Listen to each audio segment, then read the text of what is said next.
Recording. What's up? What's up? Update. Nasaan tayo? Update. We're back in Liverpool. In Liverpool. And papunta kami ngayon sa pharmacy para kunin yung gatas ni Bibi. Ayan, lumabas na. Milk ni Miles Cebu. Masibu. And so yun, habang papunta kami doon, mga 30 minutes walk, nag-update lang kami kung ano nangyari sa amin after 1 year. 1 year. Dahil yung last video natin is yung Cornwall na April last year, 2023. So April na ulit ngayon. Yan lang. So, yun. After nung na yun, video na yun, ano nangyari? Nanganak ka na? Nag-maternity leave. Tapos, nanganak ako ng June. Ito na siya. Ito na siya. Yan na siya. Colitis. Yes. Tapos after nun, ano ba? Same house pa rin, di ba? Until around until mag-December. December kami umuwi ng Pinas. Tapos, nagstay kami sa Pinas ng 4 months. So, that's December to March. Yeah. Dahil sa eczema ni Baby. So, yun. Yung paglabas pala niya ng June, siguro mga 1 month old siya, nag-start na maglabasan yung rashes niya. Yeah. Tapos yun na. Mula noon hanggang ngayon, may eczema siya. So, ngayon, homeless kami. Wala kaming bahay. Salamat kay Mae at Tessa. Ang pangit nung ano. Nalin? Ang pangit nung Nalin? pagkaka... Sabi ko, maginawi. Hindi maginawi. Ewan ko. Ay, yung boses siguro. So, we're back nga in Liverpool at homeless kami. Dahil Ayun nga pala, sinabi na pala natin. hinihintay pa namin yung bahay na rerentahan namin na maging available. May pa. Next May month pa. So, ito, hanggang May 1 kami homeless. Kaya thank you kay Mae at kay Tessa sa pagkup-kup sa amin. Oo, at sa batang to, ayan o. Pero magiging housemates din naman namin sila eventually. Yeah. So, yun. So, ayun. Yun, tas ano ba nangyari nung umuwi tayo ng Pinas? Kasi yun yung parang pinaka-highlight eh. Kasi nung simula nung pinanganak si Miles hanggang December, since yun nga may eczema siya, nahirapan kaming mag-adjust. Nag-struggle kami talaga. Yes. It was a challenge. Oo, parang ano.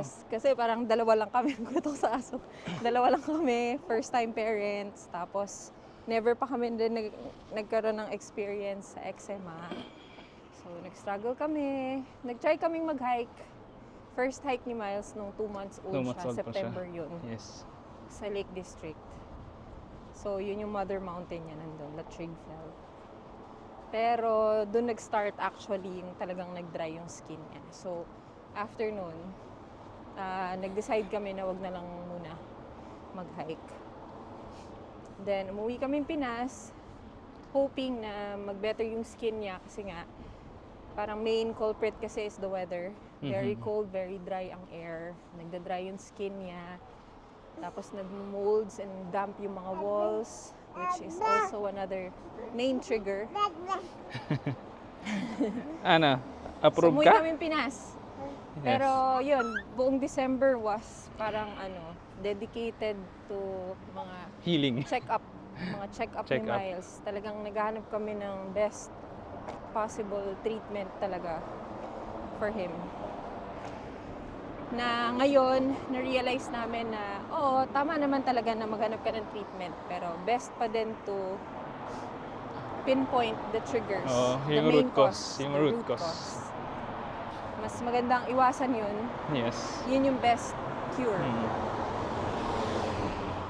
So, ayun. Tapos, January, umuwi kami ng probinsya sa Leyte. Nagdagat kami ng nagdagat dahil maganda rin siya para sa skin ni Miles.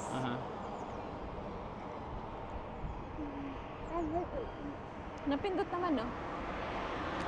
Tawid mode lang muna. Pinindot naman ata sila, hindi ba? Hindi pala nila pinindot din. Akala namin pinindot nila. Ayun yung... Let's go. Ayun, yung stop na. So nagdagat at nagdagat tayo sa Oo, probinsya. nagdagat kami many times.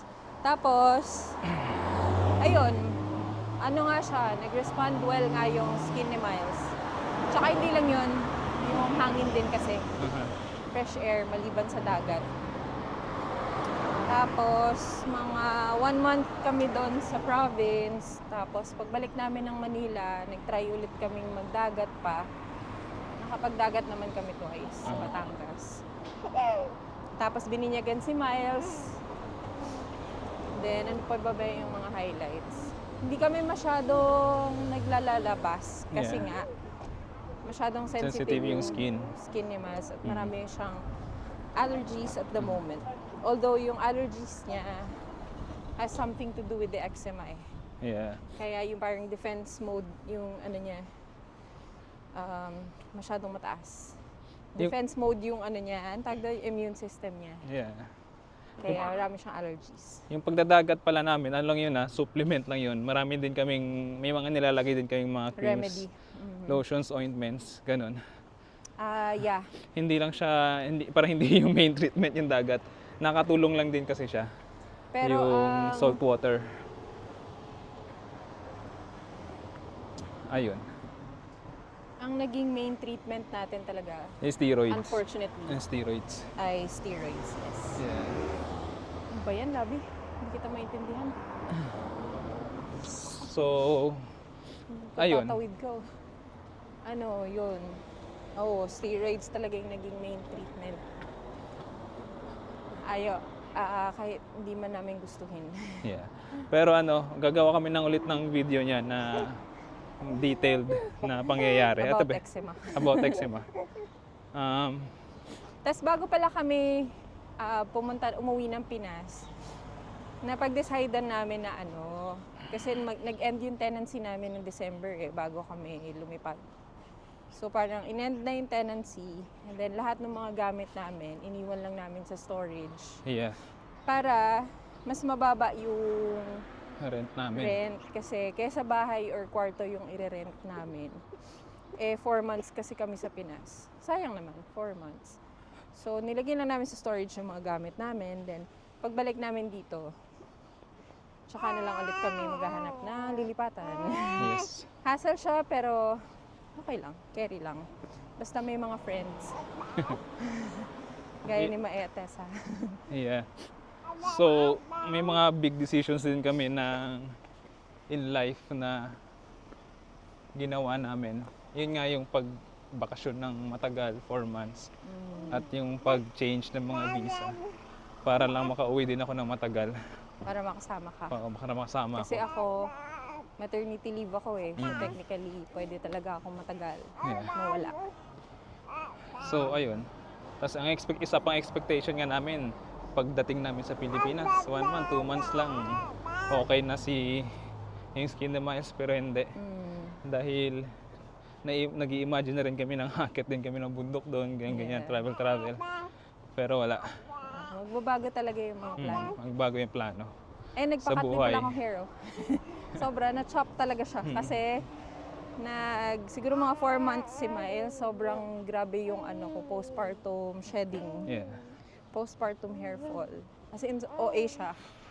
So, wala daw treatment for that. Hindi mo siya mapipigilan, mangyayari talaga siya. So, best thing to do is chop it off para hindi mo maramdaman yung, alam mo yun, na sobrang makikita mo yung hair na nalalagas. Na, nag-work naman. Yeah. So, ayun, nandito na ulit kami sa Liverpool. Yung skin ni Miles sa ngayon, so far okay siya, pero hihintayin pa rin natin kasi parang 1 week pa lang na wala siyang steroids. Kasi on and off ang steroids niya. Yeah. Future plan is pupuntang Lake District at doon muna kami titira. Oo, Mga para 1 week din. para may 1 week naman na pahinga yung dalawang Ayan. may-ari ng flat Oo. na Ayan. tinutuluyan namin. Tapos So, siguro training na rin namin yon para sa bigger plans pa. mga future akyat, Yeah. hopefully. Ulitin ulit namin yung 3 peaks, national 3 peaks. This 3 time, highest, dedicated for yeah, 4 miles for eczema awareness. So yun yung isa sa mga main target namin next month na magawa yun. Dahil siguro yun yung purpose, kaya binigyan kami ng ganong struggle, problems in life para nahulog ang maging aware yung karamihan medyas niya. about eczema. Baby, ayaw mo ng medyas? Kasi hindi siya madali. Mas- Siya, stressful, depressing. Super, kawawa yung bata eh. Hindi lang yung bata, pati yung family siya. Mahirap siyang pagdaanan ng isang family. So, ayun. Malapit na kami sa Bowler Street, sa pharmacy, Sa pharmacy. sa Boots Pharmacy. Tapos kukunin na namin yung Milk ni Miles si Milk ni Boo Miles. dahil 9 months na siya. yes. Lo, Iba na yung pa gatas medyas. niya. Ito nga nahulog, di ba? okay, akala ko yung At may hawak niya. sipon siya. Uy, say bye-bye. Bye-bye. Bye-bye! Say bye-bye. baby. Bye-bye. Bye-bye! Bye-bye. Say bye-bye. Bye-bye. Bye-bye. Bye-bye. Sige na. Bye-bye. Bye-bye. Say hello. Ayaw? Say hello. Hi. Say hello. Hello. Say hello. Ayun. Say hello. Ayaw mo mag-socks. Ayun lang. Dito namin tatapusin yung video. Upload na agad to. Walang edit-edit. Tulog naman ang hipon ko. Bye-bye. Bye! Bye-bye!